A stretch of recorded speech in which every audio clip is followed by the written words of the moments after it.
నమస్కారం, welcome to ASN news. Andhra Pradesh రాష్ట్రంలో స్త్రీశక్తి పథకం అమలు చేసిన తర్వాత పెద్ద ఎత్తున మహిళలు విజయవంతం చేసుకుంటున్నారని, తెలంగాణ, కర్ణాటక రాష్ట్రాల్లో కంటే ఆంధ్రప్రదేశ్ రాష్ట్రంలో ఈ పథకం సక్సెస్ అయిందని APSRTC zonal chairman Sannapureddy Suresh Reddy అన్నారు. శుక్రవారం అద్దంకి ఆర్టీసీ బస్టాండ్ను ఆకస్మికంగా తనిఖీ చేశారు. స్త్రీశక్తి పథకం గురించి ఆరా తీసి ప్రయాణికుల వసతుల గురించి ఇన్ఛార్జి డిపో మేనేజర్ మహబూబిని అడిగి తెలుసుకున్నారు. అనంతరము ఆయన మాట్లాడుతూ ఓఆర్ పెరిగినందుకు గాను ప్రయాణికులకు అన్ని రకాల వసతులు పెంచమని ప్రభుత్వం ఆదేశించిందని, అద్దంకి ఆర్టీసీ బస్టాండ్లో అన్ని వసతులు కల్పిస్తూ పరిసరాలు శుభ్రంగా ఉంచమని ఆదేశించారని, ఇంకా బస్సుల సంఖ్య పెంచమని ప్రయాణికులు అడుగుతున్నారని సురేష్ రెడ్డి చెప్పారు. స్త్రీశక్తి పథకం బకాయిలు 400 కోట్లు ఇటీవల విడుదల చేశారని, ఆర్టీసీలో పదోన్నతులు కూడా కల్పించారని, ఉద్యోగుల భద్రత కోసం ఈహెచ్ అమలు చేస్తున్నారన్నారు. APSRTC zonal chairman Sannapureddy Suresh Reddy గారు నేను ఈరోజు హైదరాబాద్ వెళ్తూ ఆకస్మికంగా ఇక్కడ రావడం జరిగింది. ఇప్పుడు స్త్రీశక్తి పథకం ఇచ్చిన తర్వాత పెద్ద ఎత్తున మహిళలు ఈ యొక్క కార్యక్రమాలు విజయవంతం చేసుకుంటున్నారు. అటు కర్ణాటకలో, తెలంగాణ కంటే కూడా మన ప్రాంతంలో ఈ యొక్క పథకం చాలా పెద్ద ఎత్తున సక్సెస్ అయింది. అందుకు ముఖ్యమంత్రి గారు కూడా ఏపీఎస్ఆర్టీసీని అభినందించడం జరిగింది. అయితే ఓఆర్ పెరిగింది, దానికి కావాల్సినటువంటి మేము ఇన్ఫ్రాస్ట్రక్చర్ కానీ ప్రయాణికులకు మెరుగైన సౌకర్యాలు అందించడంలో ఏ రకంగా ఉందని పరిశీలించడానికి నేను రావడం జరిగింది. ఇక్కడ మనకి పరిసరాలు మరింత పరిశుభ్రంగా పెంచుకోవాలి. ఎందుకంటే ఎప్పుడైతే ప్రజలు ఎక్కువగా ఆర్టీసీ ప్రాంగణంకి వస్తున్నారో వాళ్ళకి మంచినీరు కానీ, టాయిలెట్స్ కానివ్వండి, అదే రకంగా కుర్చీలు, ఈ ఫెసిలిటీస్ అన్నీ కూడా పెంచమని మన యొక్క ప్రభుత్వం యొక్క ఆదేశం. అందుకోసం చూసి ఇక్కడ ఏం అవసరం ఉంది, ఇక్కడ డస్ట్బిన్స్ ఉన్నాయా లేదా, లేకపోతే వాటర్ ఫెసిలిటీ ఎట్లా ఉంది, ఇవన్నీ కూడా పరిశీలించడానికి కోసంగా నేను ఇక్కడికి రావడం జరిగింది. కొంత మేరకు ఇక్కడ పారిశుద్ధ్యం కానీ మిగతా విషయాలు బాగానే ఉన్నాయి. ఇంకా కొంత ఇంప్రూవ్ చేయాల్సిన అవసరం ఉంది. అది కొన్ని సూచనలు కూడా చేశాను. కొంత బస్సులు కూడా నేను టచ్ చేయడం జరిగింది. అయితే రాబోయే రోజుల్లో ఇంకా కూడా బస్సులు పెరగాల్సినటువంటి అవసరాన్ని ప్రయాణికులు అడుగుతున్నారు. అనేక గ్రామాలకు కూడా ఇవాళ బస్సుల సౌకర్యం కావాలని అడుగుతున్నారు. అదే రకంగా ఎప్పుడైతే ఓఆర్ పెరిగిపోయిందో మా యొక్క ఎంప్లాయీస్ కూడా ఈరోజు చాలా ఇబ్బందికరంగా వాళ్ళు ఉద్యోగాలు చేస్తున్నారు. అందువల్ల ఇవన్నీ జరుగుతున్నాయి. అంతేకాకుండా ఈ మధ్యకాలంలో మా ఎంప్లాయీస్ కూడా ప్రమోషన్స్ వచ్చినాయి, ఈహెచ్ఎస్ సౌకర్యం వచ్చింది. అదే రకంగా వాళ్ళకి నైట్ అలవెన్స్లు ఉన్నాయి. అయితే నైట్ అలవెన్స్ ఇంకా కూడా 3 కోట్ల రూపాయలు బకాయి ఉంది. ఇలా అనేక సమస్యలు మా ఎంప్లాయీస్కి ఉన్నాయి. ఇది ఒక మాస్ ఆర్గనైజేషను. ఆర్టీసీ అనేది ఒక నీతి నిజాయితీ కలిగిన, క్రమశిక్షణ కలిగినటువంటి మంచి సంస్థ. ఈ సంస్థలో పనిచేసేటువంటి ఒక ఎంప్లాయీస్ ఏదైతే ఉన్నారో మిగతా డిపార్ట్మెంట్ల కంటే శ్రమతో కూడుకున్నటువంటి సంస్థ కాబట్టి ఆరోగ్య సమస్యలు కూడా మాకు అధికంగా ఉన్నాయి. అయితే మా ప్రభుత్వంలో ఇది కలిపిన తర్వాత మాకు కావాల్సినటువంటి హెల్త్ బెనిఫిట్స్ ఏదైతే ఉన్నాయో వాటికి గత ప్రభుత్వం ఏమాత్రం కూడా వాటికి సమాధానం చెప్పలేదు. ఈ కూటమి ప్రభుత్వం వచ్చిన తర్వాత ప్రత్యేకించి ఆర్టీసీకి మిగతా డిపార్ట్మెంట్స్ కాకుండా అనేక రకాలైనటువంటి వ్యాధులతో ఉన్నటువంటి మా వాళ్ళకి ఎంత వాళ్ళకి అవసరం అవుతుందో అంత ఖర్చు పెట్టడానికి కూడా ప్రభుత్వం నుంచి పర్మిషన్ తీసుకుంటున్నాం. ఆ రకంగా ఈ యొక్క కూటమి ప్రభుత్వం ఏదైతే ఉందో ముఖ్యంగా మేము ఆ యొక్క ఆర్టీసీ కార్మికుల యొక్క ప్రయోజనాలు, ప్రయాణికుల యొక్క ప్రయోజనాల లక్ష్యంగా పనిచేస్తూ ఉన్నాం. 1/19 ఏదైతే ఉందో దానికి కూటమి ప్రభుత్వం కట్టుబడి ఉంది. అనవసరమైనటువంటి శిక్షలు వేయడాన్ని ఈ యొక్క యాజమాన్యం ఒప్పుకోదు, ప్రభుత్వం కూడా ఒప్పుకోదు. అయితే చాలా క్రమశిక్షణాయుతమైనటువంటి సంస్థ ఇది. ఏషియాలోనే అత్యంత పెద్ద సంస్థ. నీతి నిజాయితీతో పనిచేసేటువంటి ఉద్యోగస్తులు కానీ, ఇటు కార్మికులు కానీ పెద్ద ఎత్తున పనిచేస్తూ ఉంటారు. చాలా వరకు నాకు తెలిసినంత వరకు తొందరపాటు చర్యలు అనేవి ఉండవు. ఒకవేళ పొరపాటుగా ఏదైనా ఉన్నా సరే ఆర్ఎం స్థాయిలోనో ఈడీ స్థాయిలోనో కూడా దాన్ని సవరించుకుంటాం. తప్పనిసరిగా ఈ ప్రభుత్వం కార్మికులకి, అటు ప్రజలకి అందరికి కూడా మంచి మేలు చేయడానికి కోసం ఉందో తప్ప ఎక్కడ కూడా హెరాస్మెంట్ అనే దాన్ని ఈ ప్రభుత్వం ఒప్పుకోదని సందర్భంగా మీకు తెలియజేస్తాను.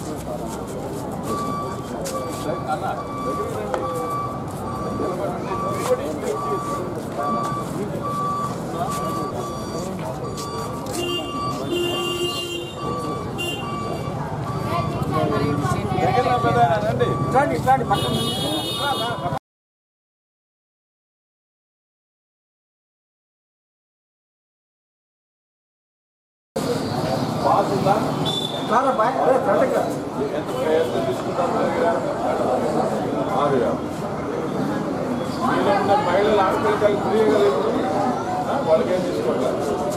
సో విద్యార్థులకు కూడా మనం ఫ్రీ పాస్ కావాలని అడగాలి, అంతే కదా.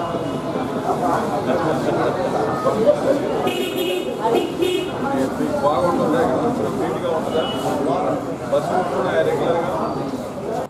పరిసరాలు అన్నీ పరిశుభ్రంగా ఉన్నప్పుడే గ్రామాలలో ఉన్న ప్రజలు ఆరోగ్యకరంగా ఉంటారని, గ్రామాల పరిశుభ్రతపై కార్యదర్శులు ప్రజలకు అవగాహన కల్పించాలని అద్దంకి నియోజకవర్గ ప్రత్యేక అధికారి బాలమ్మ అన్నారు. అద్దంకి మండలం తిమ్మాయిపాలెం గ్రామాన్ని పరిశుభ్రమైన గ్రామంగా ఎంపిక చేయగా శుక్రవారం గ్రామాన్ని గ్రీన్ అంబాసిడర్లు గ్రీన్ కార్డ్స్తో పరిశుభ్రం చేసే కార్యక్రమాన్ని ఏర్పాటు చేయగా ప్రత్యేక అధికారి బాలమ్మ ఎంపీడీఓ వరుదిని కలిసి పరిశీలించారు.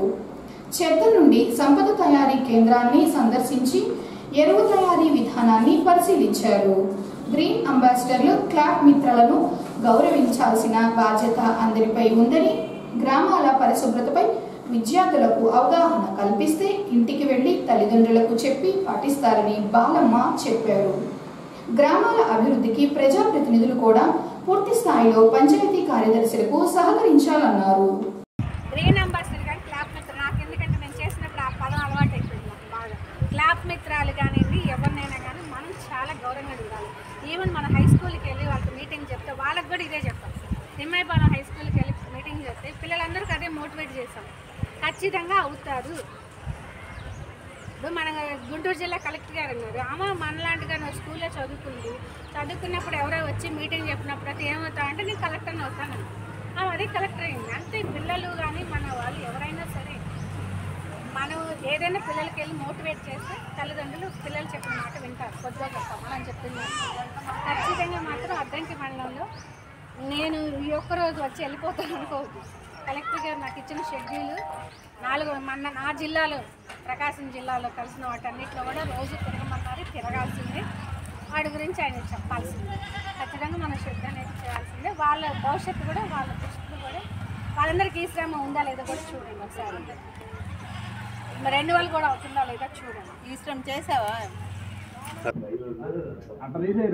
మనం వాడతాం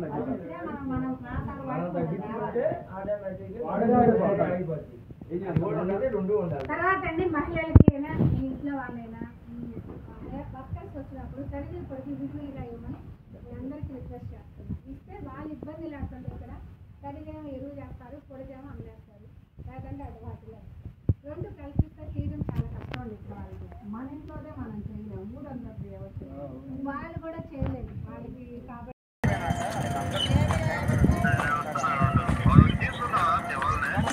తీసుకొస్తున్నా స్కూల్ దగ్గర జడ్పీ స్కూల్ దగ్గర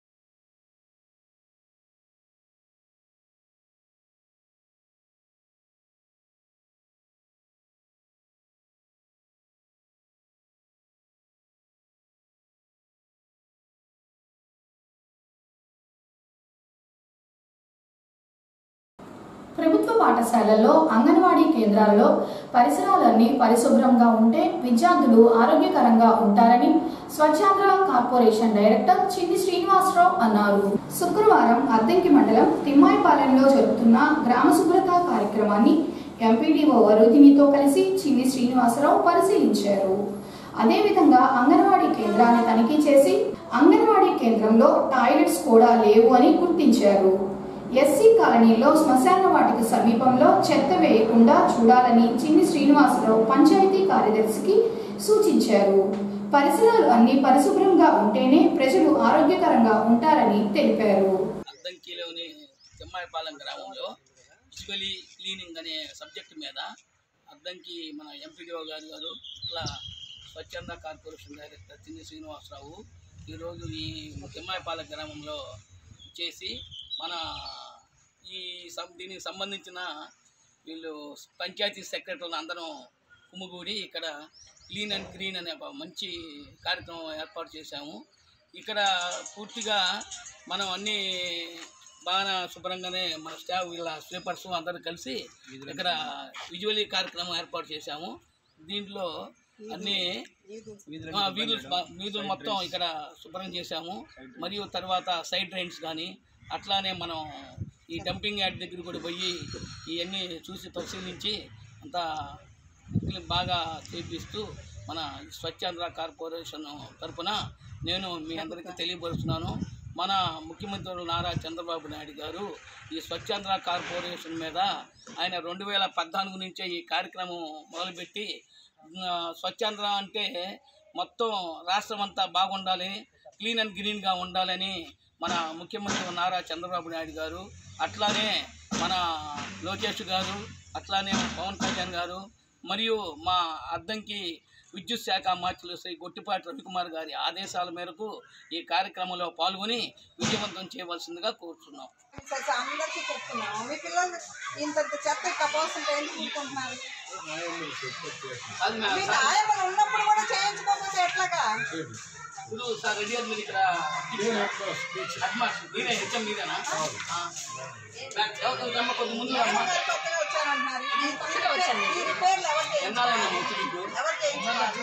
మన జూన్లో అంటే 6 నెలలో వచ్చారు. అవును, కనీసం మీరు పని చేస్తారు కదా, చేయించుకోవచ్చు కదా. మీ దగ్గర ఉన్న చిన్నగా మీ లోపల ఉన్న సమస్యని అదేదో పెద్ద సమస్యగా చూపించడం అనేది కరెక్ట్ కాదంటున్నాను.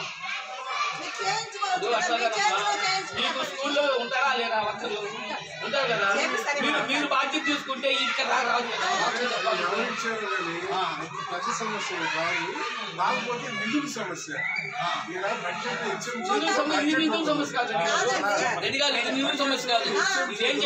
ఇదేం చేయాలి, ఈ పళ్ళను పక్కన పెట్టేయాలి రెడ్డి గారు, సైడ్కి పెట్టేయాలి. సైడ్కి పెట్టిస్తూ మీరేం చేయాలంటే వర్కర్ చేత పని చేపించుకోవాలి. కనీసం ఇంత చందాలంగా ఉంది కదా.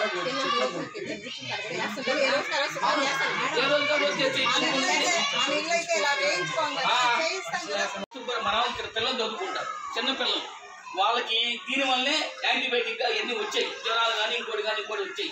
మీరేం చేయాలంటే ముందు మెయిన్ ఇక్కడ స్కూల్కి హెచ్ఎం గారు మెయిన్, తర్వాత ఇక్కడ ఆయా మీరు మెయిన్, ఇవన్నీ శుభ్రంగా క్లీన్ చేసుకొని పెట్టుకుంటే ఎన్ని సమస్యలుగా ఎక్కడ చూసినా అది అడ్డు చెట్టు మట్టి ఎట్లా అది కాదు. మామూలుగా మనం విజిట్ చేసుకుంటూ ఉండాలి కదా, ప్రోగ్రామ్ ఉంది మాది. అది ఇక్కడ ఈ తాప మీద ఇంకోసారి వస్తాను ఖచ్చితంగా. మేడం గారిని సార్ను మాకు పితృపతి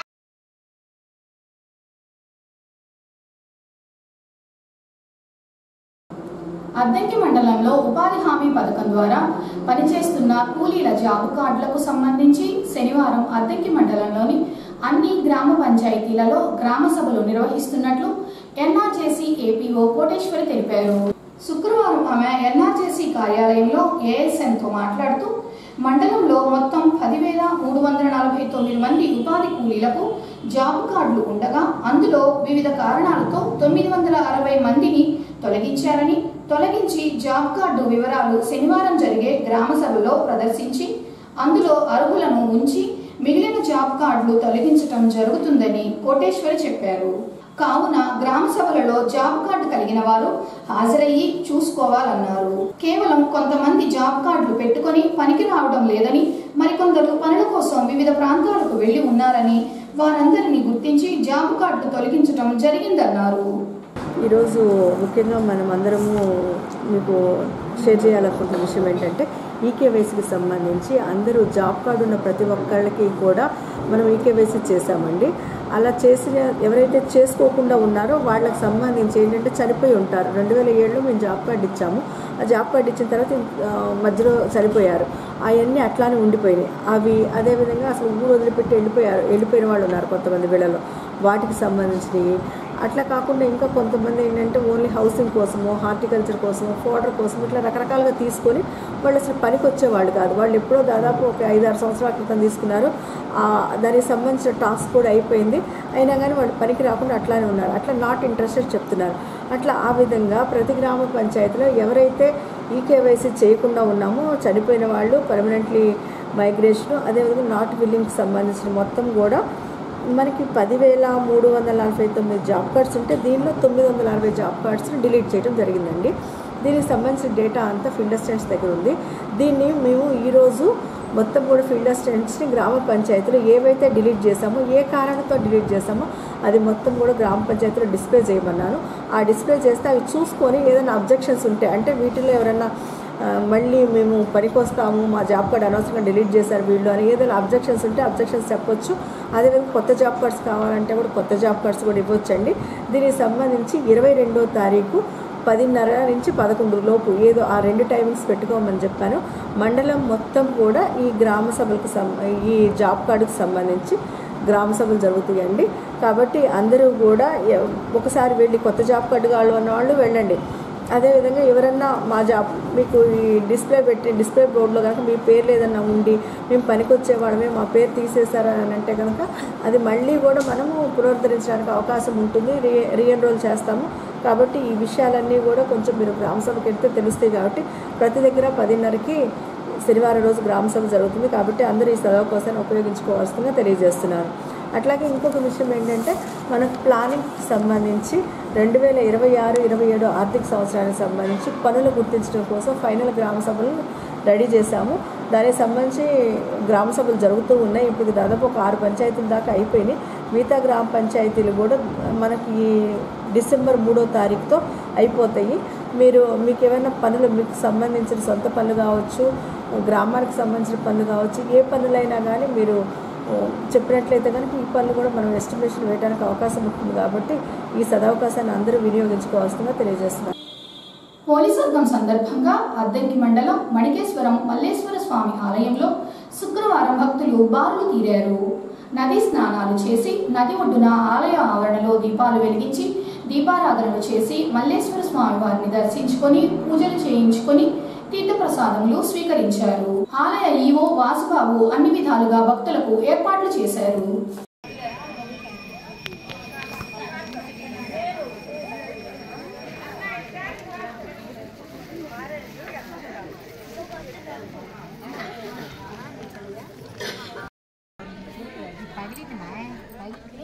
పడిన రాటు గడ్డగట్టు ఉంటే ఇంకొక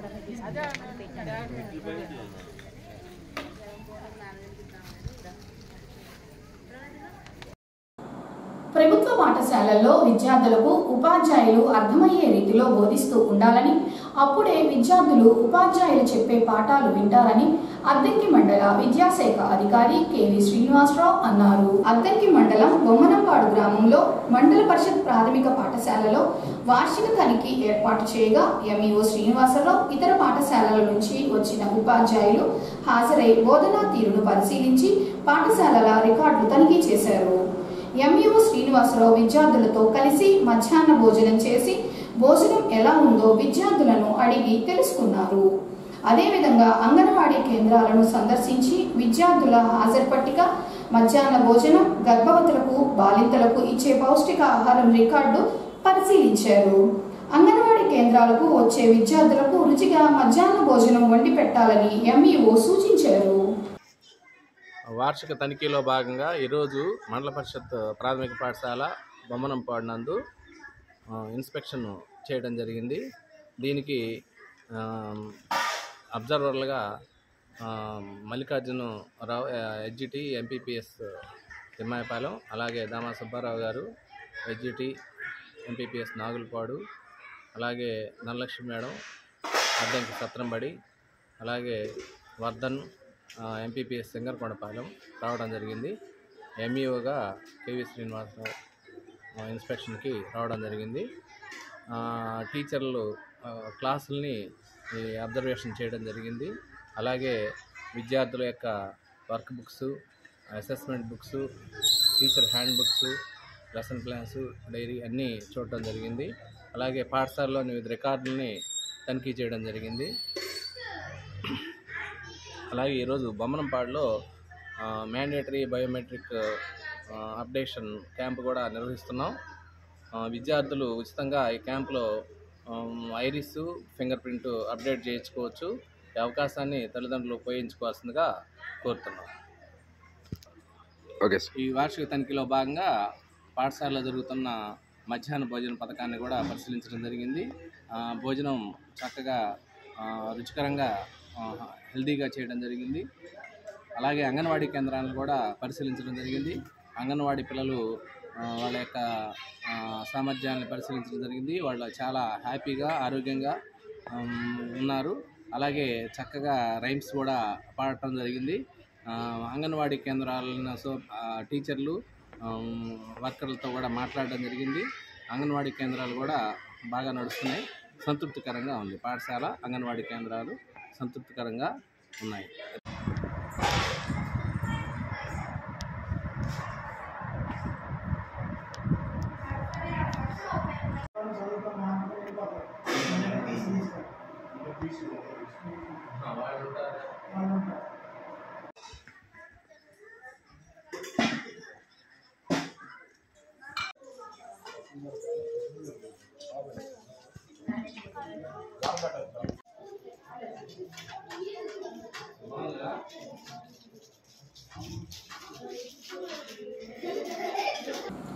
అద్దంకి మండలం బొమ్మనంపాడు గ్రామంలో ఈ నెల 23వ తేదీన శ్రీ గంగమ్మ తల్లి పోతురాజు స్వామివార్ల విగ్రహ పునః ప్రతిష్ఠా మహోత్సవం జరుగుతుందని ప్రతిష్టాచార్యులు గూడూరు మోహన్ శర్మ తెలిపారు. నేటి నుంచి గంగమ్మ తల్లి ఆలయంలో విగ్రహ ప్రతిష్ఠ పూజా కార్యక్రమాలు ప్రారంభమయ్యాయి. శుక్రవారం వివిధ రకాల పూజా కార్యక్రమాలతో పాటు హోమ కార్యక్రమాలు జరిగాయి. ఈ సందర్భంగా ప్రతిష్టాచార్యులు మోహన్ శర్మ మాట్లాడుతూ బొమ్మనంపాడు గ్రామంలో సుమారు 7 తరాల నుండి గంగమ్మ అమ్మవారిని కొలుస్తున్నారని, ఆలయం శిథిలా వ్యవస్థకు చేరటంతో పునర్నిర్మించి ఈ నెల 23వ తేదీన ఉదయం 6 గంటలకు విగ్రహ ప్రతిష్ఠ చేయనున్నారని శర్మ చెప్పారు. భక్తులు అమ్మవారి ఆలయానికి వచ్చి కోరికలు కోరుకుంటే తక్షణమే నెరవేరుతాయని చెప్పారు. 23వ తేదీన జరిగే ప్రతిష్ఠా కార్యక్రమంలో భక్తులు పాల్గొని అన్నప్రసాద వితరణ స్వీకరించాలని శర్మ కోరారు. బొమ్మనంపాడు గ్రామంలో తరతరాల నుంచి కూడా సుమారు 7 తరాల నుండి ఈ యొక్క గంగమ్మ అమ్మవారిని కొలుస్తూ ఉన్నారు. అయితే ఆలయం శిథిలం కావడంతో నూతన ఆలయం నిర్మించుకొని అమ్మవారి యొక్క పునఃప్రతిష్ఠా కార్యక్రమాలు ఈ రోజు నుండి త్రయాన్నగ దీక్షతో అనగా 3 రోజుల దీక్షతోటి ఈ యొక్క ప్రతిష్ఠా కార్యక్రమం ప్రారంభమైనవి. ఈరోజు గణేశ పూజ, పుణ్యవాచన, పంచగవ్య ప్రాసన, దీక్ష, రుద్రీకరణ, అఖండ స్థాపన, యంత్ర పురస్కరణ, తీర్థ ప్రసాద వినియోగం జరిగినది. సాయంత్రం మృత్సంగ్రహణం, అంకురారోపణ, అగ్ని ప్రతిష్టాపన, శాలా ధ్వజారోహణ, శాలాంగ బలి, తీర్థ ప్రసాద వినియోగం జరుగుతుంది. తర్వాత ఈ యొక్క అమ్మవారు గంగమ్మ, గంగానమ్మ ఇద్దరు ఉన్నారు. గంగమ్మ అనేటువంటి అమ్మవారు శాంతమూర్తి, గంగానమ్మ గ్రామదేవత, ఉగ్రమూర్తి. అయితే ఈ గంగమ్మ వల్ల ఏమిటయ్యా అంటే భూమిలో కానీ చెరువుల్లో కానీ నీరు సమృద్ధిగా ఉండాలి అంటే గంగమ్మ యొక్క అనుగ్రహం మనకు ఉండాలి. మానవ మనుగడికి లేచిన మొదలు పడుకునేంత వరకు కూడా నీటితోనే సర్వ కార్యక్రమాలు జరుగుతాయి. కావున మరి ఆ నీరు మనకు పుష్కలంగా ఉండాలి అంటే గంగమ్మ అనుగ్రహం మనకు ఉండాలి. కాబట్టి ఆ అమ్మవారిని మునులు, ఋషులు, యతులు, దేవతలు, గంధర్వులు అందరూ కూడా ఆ గంగాదేవిని కొలవటం అనేది మొదలానదిగా వస్తున్నటువంటి ఆచారము. అలాగే మనం ఏ పని చేస్తున్నప్పుడు కూడా గంగమ్మకి ఉదకంతో ఆమెకి తీర్థజలం ఇస్తాము. దాన్నే తర్పణము అంటారు. అమ్మవారి తర్పణం వదిలిన తర్వాతే మనం ఏ పనైనా ప్రారంభం చేస్తాం గతంలో కూడా. అయితే ఆచారాలు మనుగడటంతో అమ్మవారి విశిష్టత ముందుకు రాకపోవడం వల్ల చాలామందికి విషయాలు తెలియకపోవచ్చు. మానవాళి మొత్తాన్ని కూడా రక్షిస్తూ ఉన్నది మన గంగమ్మ తల్లి. అలాంటి మహోత్తరమైనటువంటి గంగమ్మ తల్లిని ఈ రోజున మనందరం కూడా ప్రతిష్టా కార్యక్రమంలో భాగంగా ముందుకు వచ్చి కంకణం కట్టుకొని మంగళ వాద్యాలతోటి, వేద మంత్రాలతోటి అమ్మవారిని ప్రతిష్ఠ చేయడం జరుగుతోంది. ఈ యొక్క భాగ్యాన్ని కల్పించినటువంటి ఆ గంగమ్మ తల్లి మాపై, మీపై, భక్తులపై ఎప్పుడు యొక్క కృపాకటాక్ష వీక్ష ఉండాలని చెప్పి కోరుకుంటూ